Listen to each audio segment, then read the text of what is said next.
Musashi Industrial Starflight Concern, also known as MISC, that is a ship manufacturer that is centered around cargo, mining, and coming soon to the MISC lineup, salvage.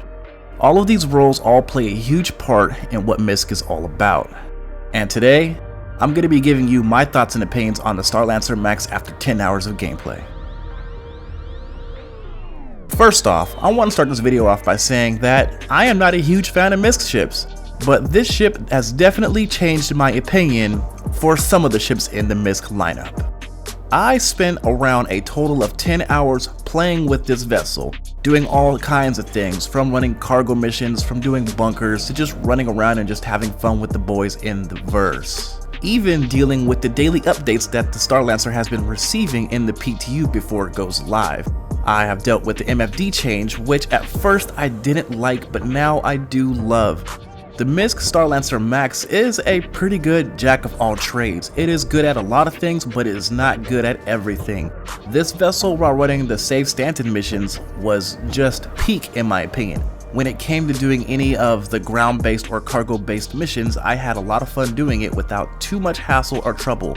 The rear cargo bay was able to fit a NERSA in the back without no issues, so if I was doing the distribution part of the Save Stanton mission, I had no problem. If I went down, I could easily respawn in the back and have no issues about space or concern when getting out of the vehicle. But it was not perfect. Whenever I tried doing any form of combat with this vessel, it did not do very well. First of all, this thing is a very slow flyer with only 100 SEM speeds, and you know, that's just slow in comparison to some other ships. This ship in the back end, it looks like it has these huge motors that looks like it can easily push it along the way, versus other ships like a Mercury Star Runner, which has some of the smallest motors I've ever seen for a ship of its size, but it can push it without no problem whatsoever. So both of those combined made it a very poor combat ship. You know, it's a big bird with low firepower. This thing would do a lot better if it was manned, but it was just me flying in the PTU, so I was not running a full crew doing these missions. So I was kind of like a sitting duck with 2 or 3 buccaneers blasting at me and tearing me apart. Segueing into the cargo factor of this vessel, all I gotta say, choice. It's amazing. It does what it does with the ease of access versus any other cargo ship in the game. You do not have to travel far to get your cargo into this vessel, versus like a C2 where you have to climb a huge ramp in order to get your cargo into the ship. Yes, it can hold more cargo, but guess what? Ease of access means everything. This is why I am not flying a Caterpillar, for example. If you're using an Argo ATLS, it is not fun and easy to get your cargo into this ship, just because the loading ramps do not go all the way down to the ground as they are designed to.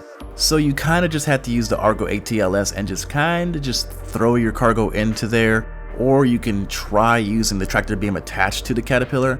But with the StarLancer Max, I don't gotta worry about any of that. I can hold 128 SCU in the front compartment, which allows me to run multiple hauling missions simultaneously just to be able to get the job done faster and quicker and earn more credits. I was able to earn about 350k credits with just one run, doing multiple missions at the same time, without even utilizing the rear cargo hold of the StarLancer Max.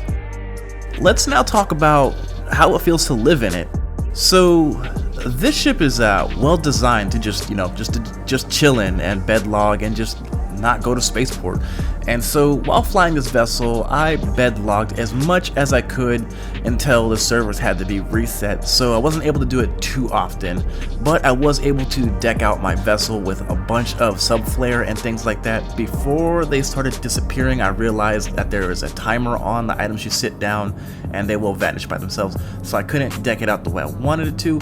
But it was really nice to be able to just throw my items on the shelves, because there's shelves everywhere in the ship, just so I could just have my own taste, my own flair for it, and having a place that I can call home out in the verse.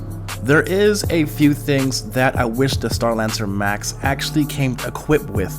I really do wish that this ship had its own set of tractor beams for the front part. It would make life 100 times easier for unloading and loading cargo. Instead of having to use an Argo Atlas, maybe put one in the rear too that extends out kind of like the Clipper, but we do not have that available for the ship. I know CIG has been doing a lot of updates to the ship every single day before IAE starts, before the initial drop. They have been adding better lighting for the vessel. They've been making the elevators work a lot faster, a lot more quick and responsive, and making the MFDs change up a little bit. But I feel like there's just a few things that this bird as a cargo vessel needs to be fully a cargo vessel. But let's move on to the part where you've all been waiting for. My opinion and thoughts after flying the StarLancer Max for 10 hours. To be honest, this is actually a really cool ship, very amazing. Again, like I said at the beginning of the video, it has changed my whole perspective on a few MISC ships, mainly on the Prospector and on the Freelancer Max. I did not like MISC ships. They were pretty just annoying to me, the way how they flew and the way how they looked. Again, they still all do look like phalluses to me, but the look and the design on the exterior started growing on me.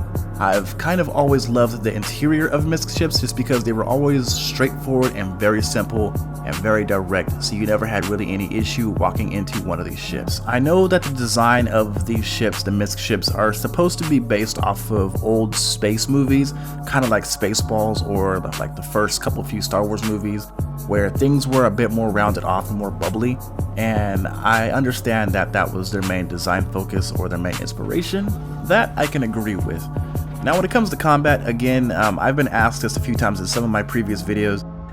This is not a combat ship. It is not designed to be a combat ship. It's terrible at combat. It sucks. Even fully manned crew, I guarantee it's terrible. Doesn't matter how good you are. I guarantee the TAC version though is going to be excellent because that one is geared towards combat. That's why it has personnel drop points and things like that. And of course the build version is going to be for building, so I'm pretty sure it's going to have the same firepower as the Max, so it's not going to be good at combat. So I wouldn't even look at this vessel as something you would take into a fight, into the fray, because that is not what it's designed for. And boom, that is my opinion, my 10-hour flight time with the StarLancer Max. It has my seal of approval. I do like this vessel. It is very streamlined and very simple to be able to do what you want it to do. It is not a combat vessel. It does do cargo very well, and you can tote it around with the medical nurse in the cargo bay to be able to revive whenever you need it. It is a great jack of all trades ship. It can do a lot. It can't do a lot, but it is also fun to fly, and it is very spacious and designed in a very good way. I do like this ship. MISC, keep it pushing. Keep on doing good things. Keep on making ships like this. It is your boy Big Bird Fried Chicken. Rate, comment, subscribe. Let's spitball down below and go on about it. Big Bird out.